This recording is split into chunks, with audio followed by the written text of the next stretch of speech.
ज्याचे कर्म तैसे फळ देतो रे ईश्वर।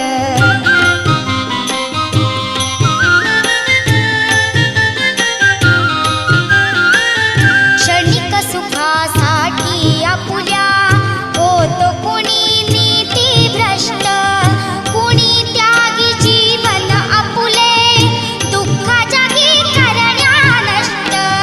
देह परी जे जे काही, देह परी जे जे काही आत्मा भोगितो नंतर, जैसे ज्याचे